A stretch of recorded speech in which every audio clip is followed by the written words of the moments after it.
ating panoorin ang mga natatanging aktibidad ng masigasig na Provincial Director ng Quezon Police Provincial Office na si Police Colonel Ledon D. Monte sa loob ng isang linggo ating tunghayan sa PDs in Action.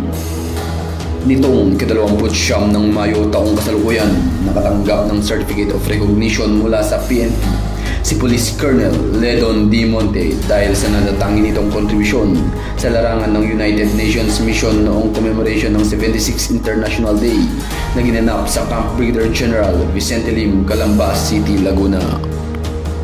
Naglingkod si Police Colonel Monte sa Mission Destination UNIS Porla and Haiti o United Nations Stabilization Missions in Haiti bilang miyembro ng UNPOL SWAT noong 2008 hanggang 2010.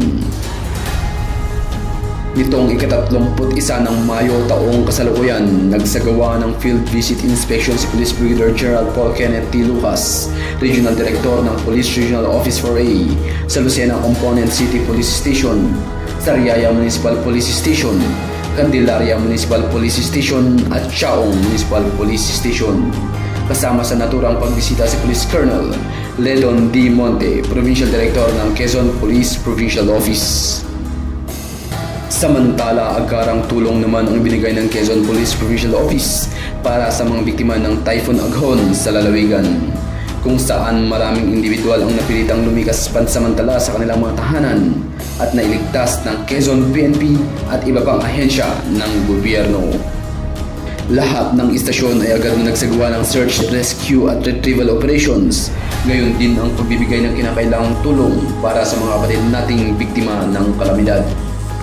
May kawang 100 personahe mula sa provincial headquarters ang dineploy bilang reactionary standby support force na nakatutok sa relief, search and rescue operations. Sa kampanya naman laban sa mga wanted person, nagsagawa ang Quezon PNP ng 3 operasyon at nagresulta sa pagkakaaresto ng 3 suspect.